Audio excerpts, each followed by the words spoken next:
بسم اللہ الرحمن الرحیم۔ السلام علیکم۔ پروگرام علم و حکمت میں خوش آمدید۔ میں ہوں محمد حسین الیاس۔ ناظرین کرام، جب ہم اسلام کی بات کرتے ہیں، قرآن کی بات کرتے ہیں، سنت و شریعت کی بات کرتے ہیں، تو ہر جگہ پہ ان کے تقاضے، ان کے نتیجے میں جو شخصیت بننی چاہیے ہے، وہ ہدایات کا سرنامہ کیا ہے جس پہ عمل درآمد کر کے ایک بندہ مومن اپنے رب کی بارگاہ میں سرخرو ہو سکتا ہے، وہ کرائیٹیریا زیر بحث آتا ہے۔ گویا انسان نے نیکی کو اختیار کرنا ہے اور برائی سے اپنے آپ کو بچانا ہے۔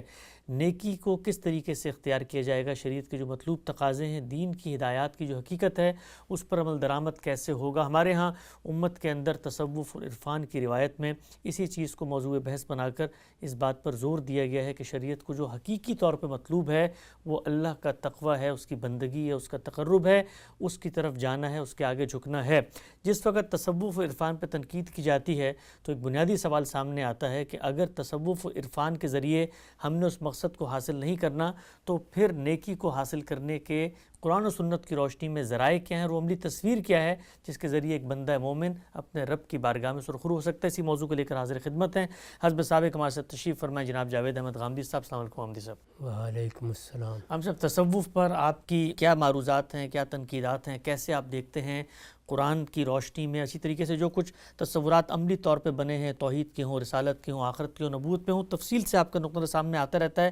میں ایک عملی مسئلے کے اوپر ڈائریکٹ پن پوائنٹ کر کے آپ سے متعین پہلا سوال یہ پوچھتا ہوں کہ جو کچھ تصوف و عرفان کی روایت ایک اسٹرکچر فراہم کرتی ہے، اس کے اندر ایک شیخ سے تعلق ہے، اور پھر آپ کے ہاں قلب جاری ہوگا اور 4 سلاسل نقشبندیہ، چشتیہ، سہروردیہ، قادریہ، آپ متعلق ہوتے ہیں، اس کے بعد سلوک کی منازل طے کرتے ہیں، فنا فی الشیخ، فنا فی الرسول و فنا فی اللہ کی منازل طے کرتے کرتے ایک خاص جگہ پہ تقوی کے اس مقام پہ پہنچ جاتے ہیں۔ اس سب کو مائنس کر دیا جائے تو جو دین کا پیکج اس وقت مطلوب ہے، اس سے تقرب اللہ اور تقوی کے کیا ذرائع اور کیا راہیں سامنے آتی ہیں؟ اس میں سب سے پہلی بات یہ ذہن نشین کرنی چاہیے کہ ہمارے لیے کیا چیز مطلوب ہے، کیا چیز ہماری منزل ہے، کیا چیز نصب العین کی حیثیت رکھتی ہے، ہمیں دنیا میں کیا چیز حاصل کرنی ہے۔ کیا دین اس معاملے میں رائے قائم کرنا دوسروں پر چھوڑ دیتا ہے یا وہ خود یہ بات بتاتا ہے؟ میں نے بارہا یہ عرض کیا ہے کہ دین کی ہدایت پیغمبروں کے ذریعے سے اب دی گئی ہے تو دونوں باتیں بڑی صراحت کے ساتھ واضح کر دی گئی ہیں۔ ایک یہ کہ دین ہے کیا، اور دوسرے یہ کہ یہ جو کچھ تمہیں دیا جا رہا ہے اس سے مقصود کیا ہے۔ کوئی بھی چیز جب آپ اختیار کرتے ہیں تو میرے نزدیک انسانی سطح پر سب سے پہلا سوال ہی یہ پیدا ہوتا ہے کہ اس کا ہدف کیا ہے، کیا چیز ہے جو حاصل کرنا پیش نظر ہے۔ تو قرآن مجید میں جو رسالت مآب صلی اللہ علیہ وسلم کے تقرر کی آیت ہے وہ اس پورے سوال کا جواب دیتی ہے۔ وہ یہ کہتی ہے کہ اللہ تعالیٰ نے انسانوں پر بڑا احسان کیا ہے کہ اپنا پیغمبر بھیجا ہے، اور جب پیغمبر بھیجا ہے تو اس کو ایک طرف وہ حکمت عطا فرمائی ہے جو حکمت تمہارے علم و عمل کے لیے ضروری ہے، اس کی بنیاد بنے گی۔ وہ دین کیا ہے یہ بھی بتائے گی، دین کی حقیقت کیا ہے یہ بھی بتائے گی، دین میں کیا چیزیں مطلوب ہیں یہ بھی بتائے گی، دین کن احکام کا مجموعہ ہے یہ بھی بتائے گی، اور پھر ان احکام کے نتیجے میں جو قانون اور ضابطہ بنتا ہے جس کو شریعت کہا جاتا ہے وہ بھی ہم نے اس پیغمبر کے ذریعے سے دی ہے، وہ تمہیں سکھائے گا۔ ٹھیک، میں نے اس کو اپنی کتابوں میں واضح کیا ہے کہ دین کی جو ہدایت بھی ہمیں دی گئی ہے وہ 2 اجزاء میں ہے، 2 حصوں میں ہے، ایک الحکمہ، ایک الکتاب۔ الحکمہ کیا ہے؟ الحکمہ میں وہ چیزیں ہیں جو ہمیں ماننی ہیں۔ ماننے کا مطلب یہ ہے کہ ہمیں ان چیزوں کو اس طرح ماننا ہے جس سے ہمارے علم کی تطہیر ہو جائے، ہمارا علم پاکیزہ ہو جائے، ہمارے علم سے ہر آلودگی دور ہو جائے، اور ہمارا علم بالکل درست سمت میں اپنے لیے راستہ متعین کر لے۔ ٹھیک، اور وہ چیزیں جن کا تعلق عمل سے ہے ان کو قاعدے ضابطے میں تبدیل کر کے شریعت کا حکم بنا دیا جاتا ہے۔ اس سے مقصد یہ ہوتا ہے کہ انسان کی مدد ہو اور اس کو 2 اور 2 4 کے طریقے پہ بتا دیا جائے کہ تم نے یہ کرنا ہے، تم نے یہ کرنا ہے، تم نے یہ کرنا ہے، اور اس کے نتیجے میں تمہیں یہ چیز حاصل ہو جائے گی. درست. یعنی ان چیزوں کے اجزاء میں بھی مقاصد بیان کر دیے جاتے ہیں یا ان کا ریشنل سمجھا دیا جاتا ہے. تو یہ دوسری چیز شریعت ہے. اس کو سادہ لفظوں میں بیان کیجئے تو ایک ایمان و اخلاق کی چیزیں ہیں اور دوسرے قانون کی چیزیں.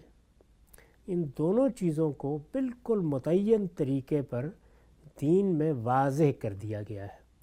ان دونوں چیزوں کو جب آپ اختیار کر لیتے ہیں، یعنی علم میں بھی اختیار کر لیتے ہیں، عمل میں بھی اختیار کر لیتے ہیں. جو چیزیں ماننے کی ہیں ان کو مان لیتے ہیں، پورے شعور کے ساتھ مان لیتے ہیں، سمجھ کر مان لیتے ہیں، اور جو چیزیں کرنے کی ہیں ان کو اسی طریقے سے پوری طرح سمجھ کر کرنے کے لیے تیار ہو جاتے ہیں. پوری طرح سمجھ کر کرنے کا مطلب یہ ہے کہ کرنا کیا ہے اور کیوں کرنا ہے. یعنی دونوں چیزوں کا واضح جواب انسان کے سامنے ہوتا ہے. تو جس وقت یہ دونوں چیزیں انسان اختیار کر لیتا ہے تو اس کے علم و عمل میں پاکیزگی پیدا ہوتی ہے. اس کو قرآن مجید پاکیزگی ہی سے تعبیر کرتا ہے.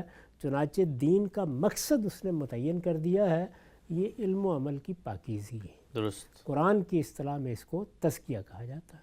یعنی یہ یوں نہیں ہے کہ تزکیہ کوئی الگ سے عمل ہے جو ہم نے دین پر عمل کے ساتھ کرنا ہے، بلکہ دین ہے جس پر ہم نے عمل کرنا ہے، جس کا نتیجہ تزکیہ نکلا گا. اچھا. اس کو قرآن نے جگہ جگہ واضح کیا ہے اور یہ بتا دیا ہے کہ اسی سے انسان کی فلاح مقدر ہے. یعنی اگر وہ یہ راستہ اختیار کرے گا پاکیزگی کا تو اس کا نتیجہ کیا ہے؟ اس کا نتیجہ فلاح ہے. چنانچہ بیان فرمایا ہے کہ قد افلح من تزکا، جس نے اپنے نفس کو پاکیزہ کر لیا. اور نفس کے دونوں پہلو ہیں، یعنی علم کا پہلو، عمل کا پہلو. جس نے پاکیزہ کر لیا وہ فلاح پا گیا. اسی فلاح کو قرآن مجید ہمارا نصب العین قرار دیتا ہے. اسی فلاح کی تفصیل کرتا ہے کہ وہ خدا کا فردوس ہے، وہ ابدی زندگی ہے، وہ پروردگار عالم کی خوشنودی ہے، وہ اس کا تقرب ہے. ان سب چیزوں کو وہ مختلف صورتوں میں بیان کرتا ہے. یعنی یہی فلاح ہے، یہی آخری درجے کی کامیابی ہے. اس کامیابی تک ہمیں پہنچنا ہے اور اس کے لیے دنیا میں کیا کرنا ہے؟ اپنے آپ کو پاکیزہ بنانا ہے. اس پاکیزگی کو پھر مزید احکام کے پہلو سے بھی واضح کر دیا گیا ہے. یعنی وہ کیا چیزیں ہیں جس میں ہمیں اپنے بدن میں پاکیزگی پیدا کرنی ہے، وہ کیا چیزیں ہیں جس میں خور و نوش کو پاکیزہ رکھنا ہے، وہ کیا چیزیں ہیں جس میں اخلاق کی پاکیزگی مطلوب ہے. پورے دین کا جائزہ لے کے دیکھ لیجئے، وہ ہر پہلو سے اس سوال کا جواب دے دیتا ہے. یہ تو ہے وہ نسخہ کیمیا جو اللہ تعالیٰ کی طرف سے ہمیں فلاح کے لیے عنایت فرمایا گیا ہے. ٹھیک. جس طریقے سے ایک اچھا طبیب ایک نسخہ لکھ کے آپ کو دے دیتا ہے، وہ یہ کہتا ہے یہ چیزیں تم کرو گے، یہ دوا لو گے، یہ غذا کھاؤ گے، اس کے نتیجے میں تمہیں یہ چیز حاصل ہو جائے گی. تو یہاں جو چیز حاصل ہوگی وہ بھی بیان کر دی گئی ہے، اور جو اس کو حاصل کرنے کے لیے کرنا ہے وہ بھی بیان کر دیا گیا ہے. اس میں اب کسی شخص کے لیے یہ گنجائش ہی نہیں ہے کہ وہ ایک تن کے برابر کوئی کمی کر دے یا ایک تنکے کے برابر کوئی اضافہ کر دے. ٹھیک. چنانچہ رسالت میں آپ صلی اللہ علیہ وسلم نے متنبع کر دیا ہے کہ یہ جو ہمارا امر ہے، یعنی امر دین، یہ جو دین کا معاملہ ہے، اس میں اب جو کچھ میں نے بیان کر دیا ہے، یعنی پیغمبر کی حیثیت سے، یہ اللہ کی حجت ہے، یہ تم پر قائم ہو گئی ہے. اس میں اپنی طرف سے تم احداث نہیں کر سکتے. احداث کا مطلب کوئی نئی چیز داخل نہیں کر سکتے. نئی چیز افراط میں بھی ہوتی ہے، تفریط میں بھی ہوتی ہے. ٹھیک. کسی چیز کو نکال کے بھی آپ ایک نئی چیز پیدا کر دیتے ہیں، کسی چیز کو اس میں ڈال کر بھی آپ ایک نئی چیز پیدا کر دیتے ہیں. تو ان تمام چیزوں کا راستہ بند کر دیا گیا ہے. اس کو قرآن مجید نے اس طرح بیان کیا کہ جب یہ ہدایت دے دی گئی تو فرمایا کہ الیوم اکملت لکم دینکم واتممت علیکم نعمتی ورضیت لکم الاسلام دینا. یعنی آج جب کہ یہ پیغمبر اب دنیا سے رخصت ہونے والے ہیں، ہم نے تمہارے دین کی جو ہدایت دینا شروع کی تھی اس کو پایہ تکمیل تک پہنچا دیا ہے. اب یہ دین تمہارے پاس ہے، اللہ کی نعمت تمہیں حاصل ہو گئی ہے. اس نعمت سے اب تم دنیا کی فلاح کے لیے بھی جد و جہد کرو اور آخرت میں بھی، اور اس پر اللہ راضی ہو گیا ہے.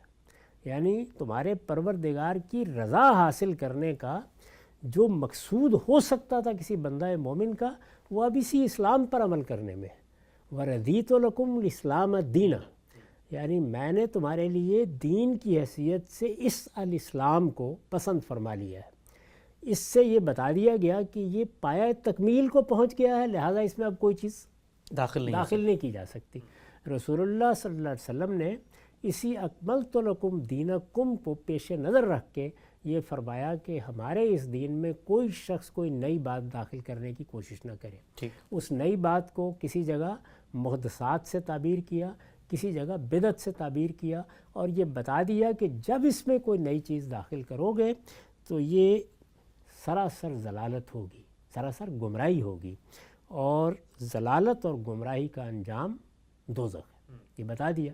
رسالت مآب صلی اللہ علیہ وسلم کے اس ارشاد کو ہمارے ہاں جمعے کے خطبات میں رکھ دیا گیا ہے. اس میں بار بار توجہ دلا دی جاتی ہے کہ کل محدثۃ بدعہ و کل بدعۃ ضلالہ و کل ضلالۃ الی النار. تو یہ بات سمجھ لینی چاہیے کہ یہ پورا دین ہے. یعنی جب آپ دین کا لفظ بولتے ہیں تو اس کا مطلب یہ ہے کہ اللہ کی وہ ہدایت جو اللہ کے قرب کے لیے دی گئی ہے، جو فلاح کے لیے دی گئی ہے، جو فردوس تک پہنچنے کے لیے دی گئی ہے، جو اللہ کو راضی کرنے کے لیے دی گئی ہے، وہ اسلام ہے. اور اسلام رسالت مآب صلی اللہ علیہ وسلم کے ذریعے سے پایہ تکمیل کو پہنچ گیا ہے. یہ باتیں قرآن نے واضح کر دیں. جب پایہ تکمیل کو پہنچ گیا ہے تو اب تم نے اسی کو پکڑنا ہے اور دانتوں سے پکڑ کر رکھنا ہے. اس کے ماخذ بھی بالکل متعین طور پر بتا دیے گئے ہیں. وہ تمہیں قرآن سے ملے گا، وہ تمہیں پیغمبر کی سنت سے ملے گا. یہ ساری بات واضح کرنے کے بعد اس سے کیا چیز حاصل ہونی ہے وہ بھی متعین طور پر بتا دی کہ جیسے ہی عمل کرو گے، جیسے ہی اس کو اپناؤ گے، جیسے ہی اس کو اختیار کرو گے، اس سے تزکیہ حاصل ہو جائے گا. اس کے بعد اگر کوئی چیز رہ جاتی ہے تو وہ صرف ایک ہے، اور وہ یہ ہے کہ انسان دوسروں کی وساطت سے چیزوں کو سیکھتا ہے. یہ انسان کی اللہ تعالیٰ نے جس طرح تخلیق کی ہے اس کا ناگزیر لازمی نتیجہ ہے. یعنی اس کے بغیر اس دنیا کو آپ درست کر ہی نہیں سکتے. یہاں ہوتا کیا ہے؟ ہوتا یہ ہے کہ سارے انسان ایک سطح علمی کے نہیں ہیں. سارے انسان چیزوں کو ایک طریقے سے نہیں سمجھتے. چنانچہ دنیا کے ہر علم میں معلم اور متعلم کا انسٹیٹیوشن پیدا ہو جاتا ہے. یعنی یہ ناگزیر ضرورت ہے. انسان کو بنایا ہی اس طریقے سے کیا ہے. تو جو دین کی ہدایت اللہ تعالیٰ نے اپنے پیغمبر کی وساطت سے دی ہے وہ خواہ ہمارے علم و اخلاق سے متعلق ہے، خواہ وہ اللہ کی شریعت سے متعلق ہے. اس کو اب مجھے بھی سمجھنا ہے، آپ کو بھی سمجھنا ہے. یعنی وہ نسخہ ہے کیا؟ اس نسخے کو میں نے عرض کر دیا کہ بیان کر دیا گیا ہے، لیکن اس کو سمجھنا ہے. اگر میرے اندر یہ صلاحیت ہے کہ میں براہ راست دین کے ماخذ سے اس کو سمجھ سکتا ہوں، اس کو اخذ کر سکتا ہوں، تو مجھے اس کا پابند نہیں کیا گیا کہ میں ضرور کسی دوسرے کے دروازے پر دستک دوں. لیکن بالعموم انسانوں کی ایک بہت بڑی تعداد براہ راست سمجھنے سے قاصر رہتی ہے. کیوں قاصر رہتی ہے؟ اللہ تعالیٰ نے صلاحیت سب کو دی ہوتی ہے. انسان اس دنیا کے اندر کسی علم کو اپنا اختصاص بناتا ہے اور کسی کو نہیں بناتا. چنانچہ جب کسی علم کو اختصاص بنایا جاتا ہے تو آپ براہ راست اس علم کو سمجھنے، جاننے، اس کے اندر اترنے قابل ہو جاتے. جب نہیں بنایا جاتا تو آپ اس کا اختصاص رکھنے والوں کی وساطت سے، ان کی مدد سے اس کو سیکھتے ہیں. یعنی یہاں یہ نہیں ہے کہ آپ نے کوئی اور چیز کسی شخص سے لے لینی ہے، اسی کو سیکھنا ہے، لیکن اس تک پہنچنے کے لیے آپ کو مدد کی ضرورت ہوتی ہے. یہ مدد کون فراہم کرتا ہے؟ یہ اساتذہ فراہم کرتے ہیں، یہ معلمین فراہم کرتے ہیں. چنانچہ رسالت مآب صلی اللہ علیہ وسلم نے جب اپنا تعارف کرایا تو کیا کہا؟ یہ کہ بعثت معلمہ، یعنی میں تمہارا معلم بنا کر بھیجا گیا ہوں. یہ میرے پاس دین ہے، مجھے اس کو تمہیں سکھانا ہے. وہاں دیکھیے قرآن نے کیا لفظ استعمال کیا؟ یعلمہم الکتاب والحکمہ. وہ تمہیں یہ حکمت سکھاتا ہے، اس کی تعلیم دیتا ہے، اور وہ تمہیں اللہ کا قانون سکھاتا ہے. تو اللہ کا قانون اور اللہ کی حکمت وہ دین ہے. اس دین کو سکھانے والے کی ضرورت ہوتی ہے. یعنی انسان چونکہ سارا علم لے کر پیدا نہیں ہوتا، وہ اس دنیا میں آنکھ کھولتا ہے تو اس کی مصروفیات کیا ہیں، اس نے کس چیز کو ہدف بنایا ہے، وہ کسی چیز میں کتنا اندر اترا ہے. ایک ہنرمند آدمی اپنے ہنر کو جس طرح سے جانتا ہوتا ہے وہ ہو سکتا ہے میں آپ نہ سیکھ سکیں، لیکن ہم پھر اپنے معاملات کے لیے اس کے محتاج ہو جاتے ہیں۔ تو انسان کی ایک احتیاج ہے، اور وہ یہ کہ اس کو کوئی سکھانے والا ملے۔ یہ سکھانے والا دونوں پہلوؤں سے سکھاتا ہے، یعنی یہ وہ عمل بھی سکھاتا ہے، وہ علم بھی دیتا ہے، اور اس کی روح، اس کی حقیقت بھی منتقل کرتا ہے۔ اس طرح کے جتنے معلمین ہیں وہ اصلاً اللہ کی کتاب کی تعلیم دینے والے لوگ ہیں، اور یہ بات بھی اللہ تعالیٰ کے پیغمبر نے واضح کر دی کہ خیرکم من تعلم القرآن وعلمہ، یعنی اب دو ہی لوگ ہوں گے، ایک وہ جو قرآن سیکھیں گے، ایک وہ جو قرآن سکھائیں گے۔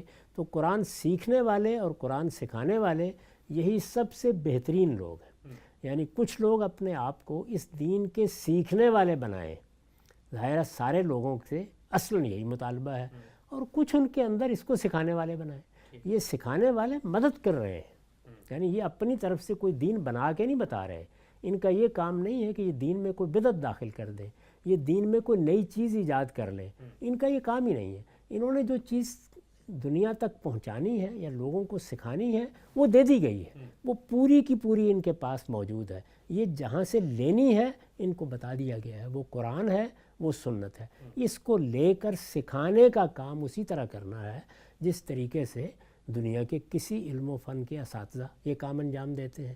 یہ معلمین ہیں جو اصلاً رسالت مآب کے بعد ہماری ضرورت ہے، اور اس ضرورت کو بھی خود قرآن نے بیان کر دیا، اور یہ کہہ دیا کہ مسلمانوں کے اندر سے کچھ لوگوں کو باہر نکل کے دین سیکھنا ہے۔ آپ دیکھیے اس میں الفاظ کیا استعمال کیے ہیں، الفاظ یہ ہیں کہ فَلَوْلَا نَفَرَ مِن كُلِّ فِرْقَةٍ مِّنْهُمْ طَائِفَةٌ لِيَتَفَقَّهُوا فِي الدِّينِ، ان کی ہر بستی سے کچھ لوگ نکلیں، وہ دین سیکھیں، دین کی بصیرت حاصل کریں۔ اس میں جو الفاظ استعمال کیے ہیں لِيَتَفَقَّهُوا فِي الدِّينِ، یعنی یہ نہیں کہ وہ اپنے کوئی طریقے ایجاد کریں یا اپنا کوئی فلسفہ بگاڑیں، وہ اس دین میں تفقہ پیدا کریں، اس دین کی سمجھ پیدا کریں۔ یعنی جو دین کی ہدایت ہمارے پیغمبر کی وساطت سے اب دے دی گئی ہے، وہ اس کے اندر اتر کر اس کو سمجھیں جس طرح کے سمجھنے کا حق ہے۔ تو وہ بھی کیا کریں گے؟ اختصاص پیدا کریں گے سمجھ کر، یعنی اس دین سے باہر نہیں جانا، اس کو سمجھنا ہے، اس کو سمجھنا ہے۔ اور پھر اس کے بعد یہ بتایا گیا وَلِيُنذِرُوا قَوْمَهُمْ، اب وہ پہلا کام بتا دیا گیا ہے، وہ اپنی قوم کو خبردار کریں گے۔ قوم خبردار ہوگی، وہ متوجہ ہوگی، جب وہ یہ سمجھے گی کہ اس کو یہ دین سیکھنا ہے تو دین کے سکھانے کا عمل شروع ہو جائے گا۔ تو علماء یا دین کے جاننے والے یا دین میں تفقہ پیدا کرنے والے لوگوں کا کام کیا ہے؟ خبردار کرنا، متوجہ کرنا، متنبہ کرنا، اور پھر معلم کی حیثیت سے دین سکھانا۔ اس طرح کے جو معلمین ہیں وہ اس میں کوئی شک نہیں ہے کہ قیامت تک پیدا ہوتے رہنے چاہیے۔ اس کے لیے بھی مجھے یا آپ کو عقلی استدلال نہیں کرنا پڑا، بلکہ قرآن مجید نے سورہ توبہ میں خود اس کو بیان کر دیا ہے۔ تو پوری بات بیان کر دی گئی ہے، اس میں نہ کسی کمی کی گنجائش ہے نہ کسی زیادتی کی گنجائش ہے، یہ پوری بات ہے جو بیان کی گئی ہے۔ جس وقت ہمارے ہاں دین کے معاملے میں یہ بات طے ہوگی کہ وہ پورا کا پورا پایہ تکمیل کو پہنچ گیا تھا، اس میں کسی بدعت کو داخل نہیں ہونے دیا جائے گا، وہ قرآن و سنت میں موجود ہے، اس کو اس کی خالص صورت میں وہاں سے حاصل کیا جائے گا، یہ بات مان لی جائے گی، اور یہ پورے شرع صدر کے ساتھ مان لی جائے گی۔ اور دوسری ضرورت کہ کسی کو اس کا معلم بننا ہے، اس کے لیے ہم حساس ہو جائیں گے، تو جو کچھ دین چاہتا ہے وہ آخری درجے میں حاصل ہو گیا۔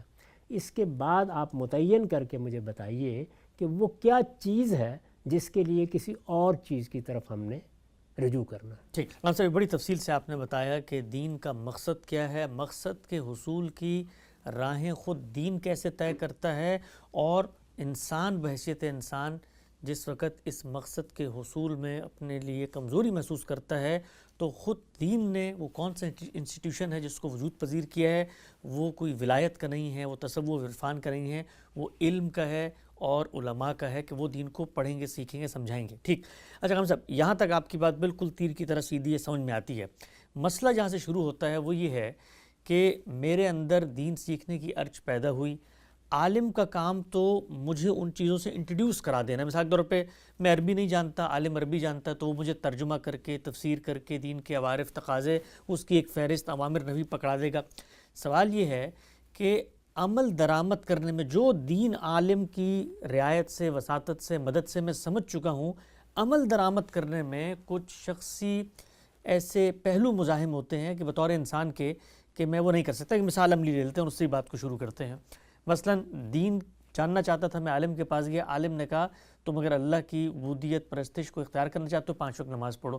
اب نماز میں میری آنکھ نہیں کھلتی، یا نماز کاموں کی مصروفیت کی وجہ سے رہ جاتی ہے، یا طبیعت میں استحضار پیدا نہیں ہوتا، تو اب یہ کام تو دین کا عالم نہیں کرے گا، تو یہ گیپ کیسے فل ہوگا پھر؟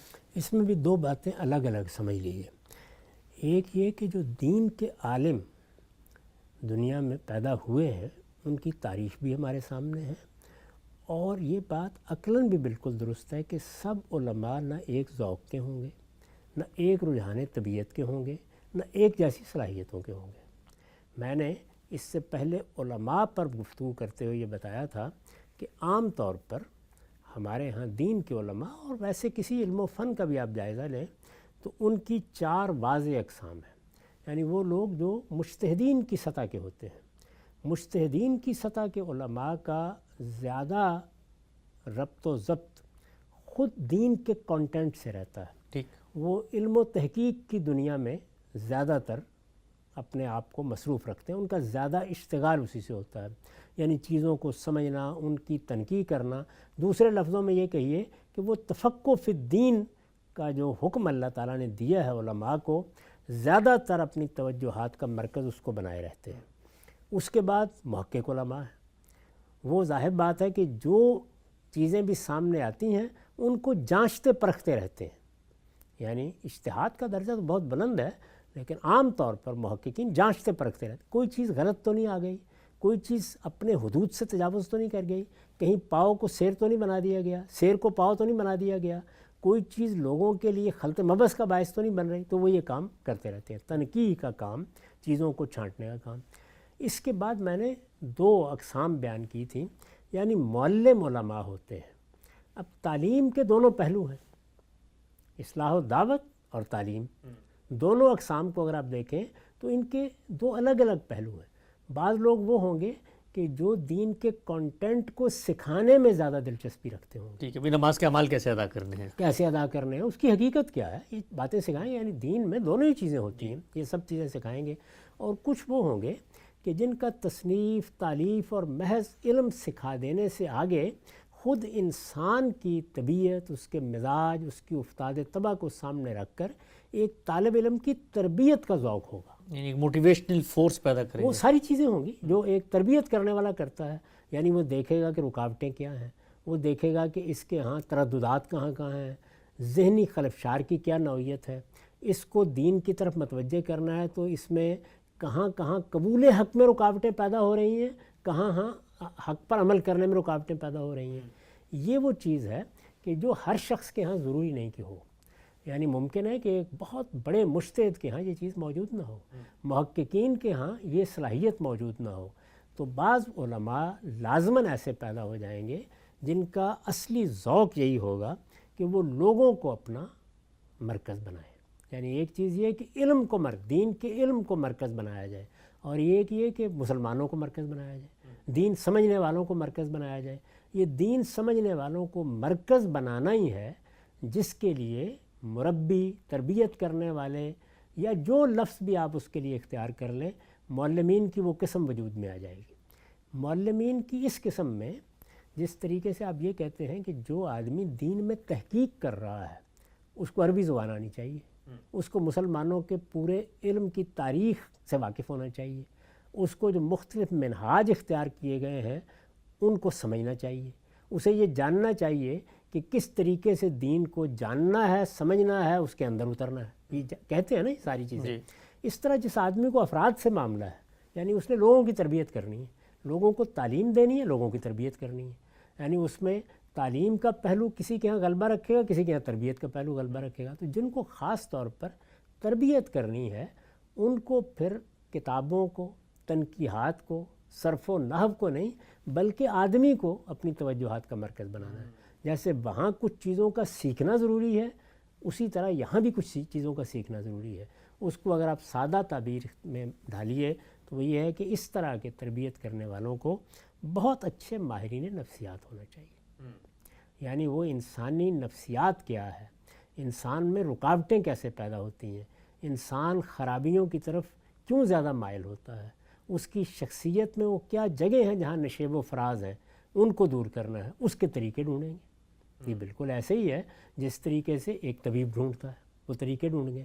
وہ طریقے نفسیاتی علم سے متعلق ہیں، اس کے لیے الگ کوئی دین نہیں ایجاد کیا جائے گا، وہ نفسیاتی علم سے متعلق ہے. یعنی وہ کیا مشقیں ہو سکتی ہیں، کس نوعیت کے معاملات ہو سکتے ہیں، کس طرح سے انسانی ذہن کی تحلیل کرنے کی ضرورت ہوگی، کہاں انسان کو کسی دوسرے کی مدد چاہیے ہوگی، اس کے لیے پورا علم وجود میں آتا ہے. اس وقت آپ دیکھیں کہ انسان نے جب مادی دنیا ہی کو اپنا اصل بنا لیا ہے تو نفس تو اندر موجود ہے نا، تو اس کے نتیجے میں اب صرف یہ نہیں ہے کہ وہ اطباء بہت بڑے بڑے اطباء ہیں جو آپ کے جسم کا علاج کرتے ہیں، نہیں، آپ کے باطن کا، آپ کے ذہن کا علاج کرنے والے بھی بڑے ماہرین نفسیات موجود ہیں. یہاں تک کہ اس کے لیے اب دوائیں بھی ایجاد ہو گئی. یعنی آپ کے ہاں صرف یہ نہیں ہے کہ سائیکالوجسٹ ہیں، وہ بڑے بڑے سائیکاٹرسٹ بھی ہیں، پیدا ہو گئے نا یہ اس کے نتیجے میں. تو میں یہ عرض کر رہا ہوں کہ یہ بھی در حقیقت انسانی تعلیم کی ضرورت ہے. یعنی جب آپ کسی استاد کی تربیت کر رہے ہوتے ہیں تو آپ کیا اسے صرف یہ بتاتے ہیں کہ یہ ریاضی ہے اور یہ علم اس طرح ہے؟ نہیں، ریاضی پڑھانی کیسے ہے، بچوں کو ریاضی کا شوق کیسے پیدا کرنا ہے، انہیں اس سے وابستہ کس طریقے سے کرنا ہے، یہ سارا کا سارا تعلیمی نفسیات کا موضوع ہے. تو تعلیمی نفسیات کے ماہرین ہی کو معلم ہونا چاہیے.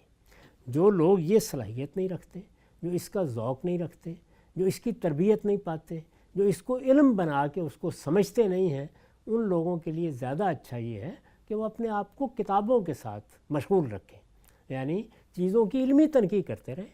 ان کا یہ کام نہیں ہے کہ وہ لوگوں کے ساتھ زیادہ اشتغال رکھیں. تو میں نے یہ اس لیے عرض کیا کہ جو معلم علماء ہیں یا جو اصلاح و دعوت کو اپنا موضوع بناتے ہیں، ان کی ساری توجہات کا ارتکاز بھی فرد پر ہونا چاہیے، اور جب فرد پر ہوگا تو اس کے لازمی نتیجے کے طور پر یہ علم وجود میں آئے گا. اس کو آپ کوئی نام دے سکتے ہیں، جو نام چاہے دے لیں، لیکن اس علم میں کوئی دین ایجاد نہیں کیا جائے گا، اس میں کانٹینٹ میں کوئی کمی نہیں کی جائے گی، اس میں کانٹینٹ میں کوئی اضافہ نہیں کیا جائے گا. یہ اصل میں تدبیریں ہیں. اس کو میں ایک سادہ مثال سے سمجھا دیتا ہوں کہ ایک شخص آپ کے پاس آتا ہے اور وہ کہتا ہے کہ میں چاہتا ہوں کہ میں نماز کے لیے اٹھوں اور میں یہ چاہتا ہوں کہ میں اللہ کا ذکر کروں، لیکن مصیبت یہ ہے کہ مجھے سرگرانی کا مرض ہے اور میں اسی میں مبتلا رہتا ہوں. جب اٹھتا ہوں تو کیفیت یہ ہوتی ہے کہ سر ہی گویا بارے دوش ہو رہا ہوتا ہے، تو میں کیا کروں؟ تو ایک شخص یہ کہتا ہے کہ بھائی اس مقصد کے لیے فلاں دعا موجود ہے، تم وہ دعا لے لو. اب یہ دعا یہ کوئی دینی چیز نہیں ہے، یہ اصل میں ایک ایجاد ہے جو لوگوں نے اپنے تجربات سے کر لی ہے. وہ آپ کو ایک ڈسپلن کی گولی دے دیتا ہے اور یہ کہتا ہے کہ یہ تم لے لو، اس کے بعد تم جب صبح اٹھو گے تو بالکل نشاط کے ساتھ اٹھو گے اور اطمینان کے ساتھ نماز پڑھ لو گے. تو یہ اس نے جو کام کیا، یہ کیا کیا؟ اس نے جسم میں جو ایک خرابی پیدا ہو رہی تھی، اس خرابی کو اپنے تجربات کی روشنی میں دور کرنے کے لیے جو دوا ایجاد کی گئی تھی وہ آپ کو دے دی. تو اس طرح کی جو دوا ہے، یہ دوا کے طور پر بھی ہوتی ہے، یہ اعمال کے طور پر بھی ہوتی ہے. اس میں بعض اوقات نفسیاتی نوعیت کی تربیت کی ضرورت پڑ جاتی ہے.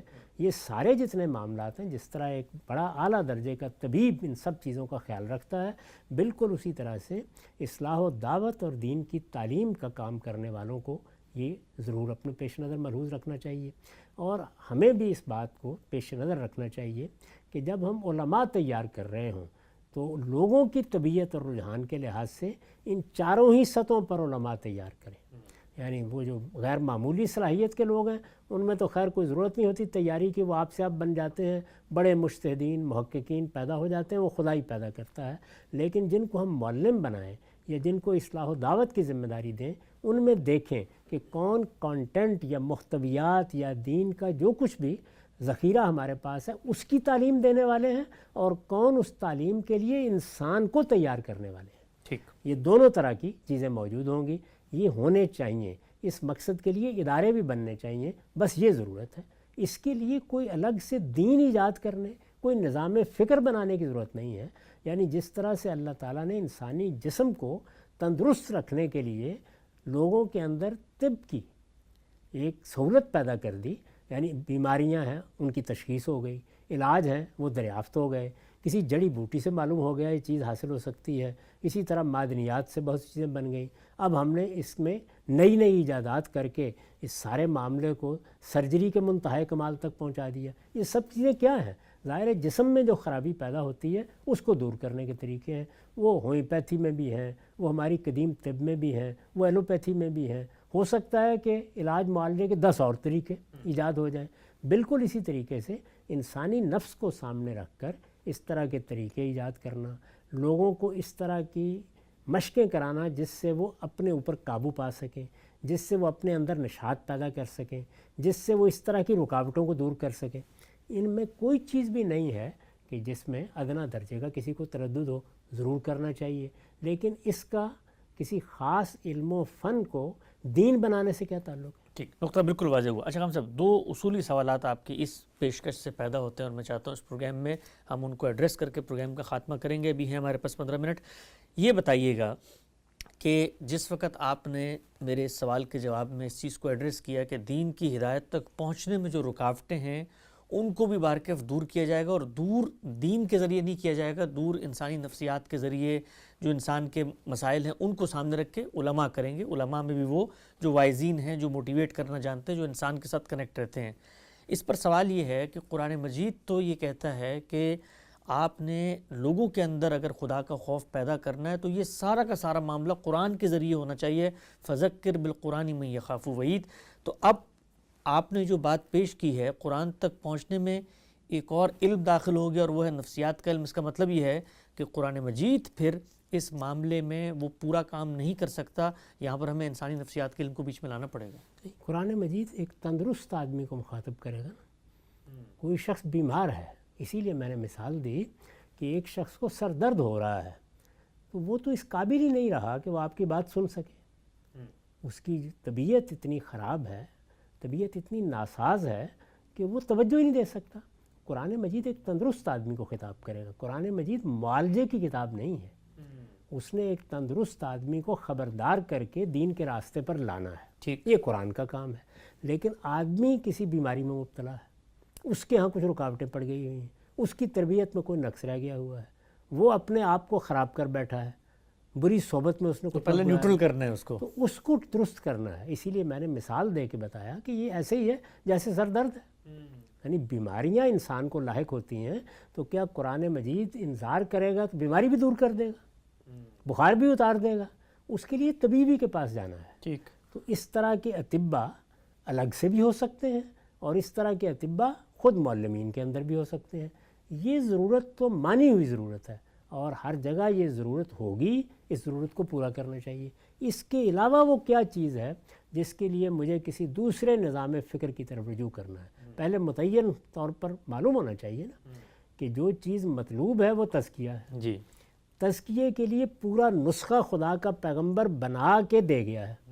نسخے میں مجھے متنبع کر دیا گیا ہے کہ نسخے میں تم کوئی تغیر نہیں کرو گے، کوئی تبدیلی نہیں کرو گے، کوئی ترمیم نہیں کرو گے، کوئی چیز ڈالو گے نہیں، کوئی چیز نکالو گے نہیں۔ تو نسخہ تو وہی استعمال کرنا ہے، یعنی جو نسخہ اس حکیم نے لکھ دیا ہے وہ میرے پاس موجود ہے، وہ متعین ہے، اس میں میں کوئی اضافہ کوئی کمی نہیں کر سکتا، یہ طے ہو گیا۔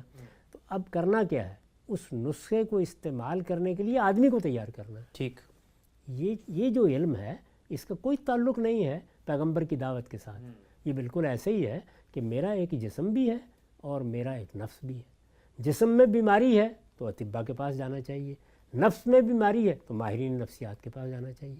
تو جب آپ دنیا میں کسی انسان کو کسی بیماری سے نجات دلانا چاہتے ہیں تو ذہنی بیماریوں کے معالج کے پاس بھی بھیجتے ہیں، جسمانی بیماریوں کے معالج کے پاس بھی بھیجتے ہیں۔ اس طرح کے معالجین اپنے تجربات سے چیزیں سیکھتے ہیں، ان تجربات سے ان میں تبدیلیاں تغیرات کرتے رہتے ہیں۔ اس میں کوئی دین زیر بحث ہی نہیں آتا۔ یعنی ایک آدمی کو سر درد ہے تو اس میں دین کہاں سے زیر بحث آ گیا؟ سر درد کو دور ہونا ہے اور اس کے لیے اسے کسی طبیب کے پاس جانا ہے، کسی ڈاکٹر کے پاس جانا ہے جو اس فن کو، اس علم کو جانتا ہے۔ بالکل یہی معاملہ اس میں بھی ہے۔ اس مقصد کے لیے آپ ماہر نفسیات کی اصطلاح استعمال کر لیں، آپ معلم نفسیات کی اصطلاح استعمال کر جو چاہے استعمال کر لیں، ٹھیک، لیکن اس میں کوئی ایک چیز بھی نہیں ہے کہ جو کسی خاص شخصیت کا تقاضا کرتی ہو جو کوئی اور دین لے کے ہمارے پاس آئے. صحیح ہے. یعنی دین سے باہر ایک اور دین کو ایک طرف رکھیے اور ایک اور دین کی طرف رجوع کریں. یہ کوئی دین نہیں ہے، یہ اصل میں وہ تجرباتی علوم ہیں جن سے ہم اپنی پوری زندگی میں فائدہ اٹھاتے ہیں. یعنی مجھے اگر مثال کے طور پر بیٹھ کر کام کرنا ہے تو میں ایک ترخان کے پاس جاتا ہوں، ایک کارپینٹر کے پاس میز بنواتا ہوں. اس میز پر بیٹھ کر مجھے دین کی خدمت کرنی ہے، تو کیا وہ میز بنوانے کا عمل جو ہے وہ بھی دین کر کے دے گا، وہ بھی قرآن سے ہو جائے گا؟ یہ بالکل خلاف عقل بات ہے. تو میں یہ عرض کر رہا ہوں کہ کچھ چیزیں تجرباتی علوم سے متعلق ہیں. تجرباتی علوم سے آپ آخری درجے میں فائدہ اٹھائیں. اس میں صرف ایک ہی بات ہے، یعنی دین کے کانٹینٹ میں یہ جو نسخہ لکھ کے دے دیا گیا ہے اس میں کوئی چیز داخل نہیں ہونی چاہیے. نقطہ بالکل واضح ہو. اچھا خان صاحب، یہ جو آپ نے بھی پیشکش کی ہے اسی پر ایک توضیحی سوال کہ یہ بات تو سمجھ میں آتی ہے کہ بھئی حفظان صحت کے اصول ایک کتاب میں لکھے ہوئے، ایک صحت مند آدمی اس پر پوری زندگی عمل درآمد کرتا رہے تو اس کو فائدہ حاصل ہوگا. لیکن اگر کوئی بیمار آدمی ہے تو اب حفظان صحت کے اصول اس وقت کچھ نہیں کریں گے، پہلے بیماری دور کی جائے گی پھر اصل اس پر آیا جائے گا. ایک اور چیلنج جو ہم سب اس موقع پہ لوگ پیش کرتے ہیں وہ یہ کہ چلیے آپ نے کہا قرآن مجید تو ایک نارمل صحت مند آدمی سے بات کر رہا ہے، ذہنی لحاظ سے، فکری لحاظ سے بلوغت کی جگہ پہ کھڑا ہوا ہے. خود علماء جو اس دین کے عوارف کو، اس کے معارف کو، اس کی گہرائی، بصیرت، حکمت، سب چیزوں کو جانتے ہیں، پوری امت کی 14 سال کی تاریخ میں بتاتی ہے، وہ کانٹینٹ براہ راست سمجھنے کے باوجود، اور ان سے زیادہ کون ذہنی لحاظ سے صحت مند ہوگا جو اس کانٹینٹ تک براہ راست اخذ و استفادہ کر رہا ہے، ان کی بھی یہ ضرورت باہر کے باقی رہتی ہے کہ وہ بھی پھر کہیں جاتے ہیں، کسی کو ہاتھ پکڑاتے ہیں، بڑے بڑے علماء، اور اپنا تزکیہ کرتے ہیں اپنے ان مسائل کو جن کی وجہ سے وہ درجے تک نہیں پہنچ رہے تھے، اس کو حاصل کرتے ہیں. پھر سوال یہ ہے کہ یہ صحت مند تو کیا، یہ تو اعلیٰ درجے کے صحت مند لوگ تھے، ان کو بھی کہیں نہ کہیں پھر جانا پڑتا ہے. یہ جو آپ نے تعبیر اختیار کی اپنا تزکیہ کرتے ہیں، تزکیہ تو دین نے کرنا ہے، یہ تعبیر ہی بالکل غلط ہے. اور یہی بتا رہی ہے کہ مسئلہ وہ نہیں تھا کہ بیماری پیدا ہو گئی ہو، بلکہ کوئی ایک چیز ہے. تزکیہ دین نے کرنا ہے. تزکیے کا نسخہ اللہ کا پیغمبر دے کر گیا ہے، وہ 2 اجزاء پر مشتمل ہے. یعنی اس میں علم و اخلاق کی ہدایت ہے، اس میں اللہ کی شریعت ہے. یہ تزکیے کا نسخہ ہے. اس کو جیسے ہی آپ اختیار کریں گے، جیسے ہی اپنائیں گے، جیسے ہی عمل کریں گے، تزکیہ ہو جانا ہے. اس کے لیے کسی کا ہاتھ پکڑنے کی ضرورت نہیں ہے. اس نسخے کو آپ آمادہ ہو جائیں کہ آپ استعمال کریں. یہ ہے مسئلہ. جی، یہ بعض لوگوں کو یہ مسئلہ درپیش ہوتا ہے، یہ مسئلہ علماء کو بھی درپیش ہوتا ہے. یعنی کیا میں بیمار نہیں ہوتا، آپ بیمار نہیں ہوتے؟ ہمارے بڑے بڑے جلیل القدر علماء کو اطباء کے پاس نہیں جانا پڑتا. علامہ اقبال جیسی شخصیت کو حکیم نابینا کی دوا نہیں لینا پڑی، حکیم کرشی سے اپنا علاج نہیں کرانا پڑا. تو یہ اصل میں جسمانی امراض کے معاملے میں ہمیں ادنا تردد نہیں ہوتا. بعض نفسی امراض بھی ہوتے ہیں، ذہنی امراض بھی ہوتے ہیں. جو آدمی عالم بن رہا ہے وہ کیا اللہ تعالیٰ کی طرف سے خصوصی حفاظت میں آ جاتا ہے کہ اب اس کو سر درد نہیں ہوگا، اب اس کو ہارٹ اٹیک نہیں ہوگا، اب اس کے گردوں میں کوئی تکلیف نہیں ہوگی؟ شیطان تو زیادہ آئے گا اس کو تو روکنے کے لیے. دیکھیے، شیطان سے بھی زیادہ اصل چیز تربیت تعلیم ہے. ٹھیک، ایک ہے وہ تعلیم حاصل کرنا جس سے آپ دین کے کانٹینٹ کو سمجھیں، اس نسخے کو سمجھیں. ایک ہے وہ چیزیں کرنا جس سے آپ اپنے آپ کو دین پر عمل کے تیار کریں. یہ جو عمل کے لیے تیار کرنے کا معاملہ ہے، میں نے عرض کیا کہ اس میں ہوتا کیا ہے.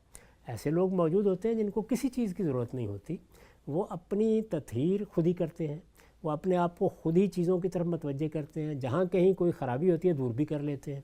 تھوڑے ہوتے ہیں، باقی لوگوں کو سہارے کی ضرورت ہوتی ہے. یعنی بہت سے لوگ ہیں جو اپنے روزمرہ کے معمولات اتنے اچھے رکھتے ہیں کہ بیماری قریب نہیں پھٹکتی. میں ایسے بعض لوگوں سے واقف ہوں کہ ساری زندگی 70-80 سال جیے اور کبھی کوئی دوائی نہیں لی. لیکن کتنے ہوتے ہیں؟ چند.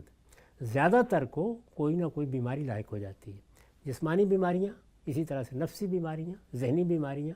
ان سب بیماریوں کے لیے جو علاج معالجہ آپ نے کرنا ہے اس کا دین کے کانٹینٹ سے کوئی تعلق نہیں ہے. اس کے لیے ہرگز یہ لفظ استعمال نہ کیجئے کہ یہ اصل میں تزکیہ ہو رہا ہے. نہیں، تزکیہ تو دین نے کرنا ہے. ہمیں اس قابل کرنا ہے آدمی کو کہ اس کا سر درد دور ہو جائے اور وہ نماز پڑھنے کے قابل ہو جائے. یا اگر کوئی نفسی رکاوٹ ہے نماز پڑھنے میں تو اس کو دور کر دے. یا وہ کچھ ایسی چیزوں میں مبتلا ہو کر رہ گیا ہے جس سے نکل کر وہ دین کی طرف متوجہ نہیں ہو رہا، ان رکاوٹوں کو ہم متعین کریں اور ایک اچھے معلم کی طرح، ایک اچھے مربی کی طرح ان رکاوٹوں کو میں نے عرض کیا کہ یہ نفسیات کا علم ہے. یعنی وہ دین کا علم ہے جو آپ نے پیغمبر سے لیا، یہ نفسیات کا علم ہے. تو نفسیات کا علم یہ بجائے خود انسان کی ایسی ہی ضرورت ہے جیسے طب کا علم ہے.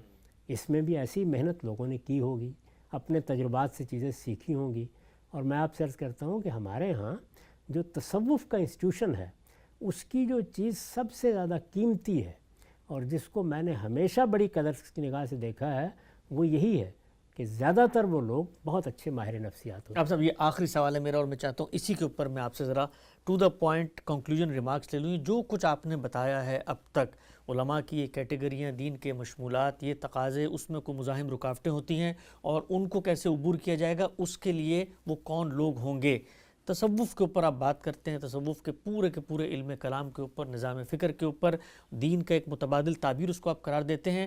میں آپ سے ٹو دا پوائنٹ سوال کروں گا، تصوف میں سے ہر وہ چیز نکال دی جائے جو دین کے کانٹینٹ سے متصادم ہے، جو تصور رسالت، تصور نبوت اور اسی طرح سے آخرت اور شریعت سے متصادم ہے، اور اس کا نام مثال کے طور پر ندوۃ المعلمین رکھ لیا جائے، تو وہاں پر یہ آخری بات جو آپ نے کی کہ فرد کی نفسیات سے متعلق، فرد کو قرآن اور سنت کے قریب کرنے کے لیے جو تدابیر لاہ عمل اپنائی جاتی ہیں، جیسے خانقاہ کا تصور ہے، اگر یہ ہو تو پھر آپ کے لیے جو بھی انسٹیٹیوشن ہے، وہ نام اس کا ہم نے تبدیل کر دیا، کیا وہ قابل قبول ہے؟ دیکھیے اس کا وہ نام بھی رکھ لیں تو مجھے اس سے کوئی فرق نہیں پڑتا، نام سے فرق نہیں پڑتا کوئی بھی. یعنی معلم کا لفظ جو ہے آپ نے اختیار کر لیا، استاد کا کر لیا. اچھا آپ نے انگریزی میں لیکچرر کہہ دیا، اس کو آپ نے پروفیسر کہہ دیا، آپ نے ماہر نفسیات کہہ دیا.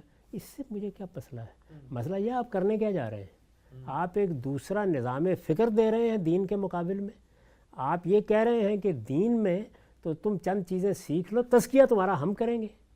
یہ ہے وہ مسئلہ. یعنی دین ہے پورا کا پورا دین جو خدا کے پیغمبر نے دے دیا ہے، جس نے مجھے میرا تزکیہ کرنا ہے، جس نے میرے لیے آخرت میں فلاح کی ضمانت دی ہے، اس کے لیے آپ کسی اور جگہ سے کوئی چیز نہیں لا سکتے. وہ ٹھیک ہو گیا، وہ آئے گی تو وہ سری بدعت ہوگی، اس کو نکال کے پھینک دیا جائے گا. اب آپ تدابیر کی دنیا میں کھڑے ہیں، وہ تدابیر زیر بحث لائیے. وہ تدابیر دنیوی تدابیر ہونی چاہیے. جیسے کہ ایک اچھا معلم کہتا ہے کہ طالب علموں میں علم کا شوق پیدا کرنے کے لیے یہ فلاں چیزیں کرنی چاہیے. کون آدمی ہے جو اس سے انکار کرے گا؟ اس کے لیے ادارے بنائیے، اس کے لیے جو نام چاہتے ہیں رکھیے.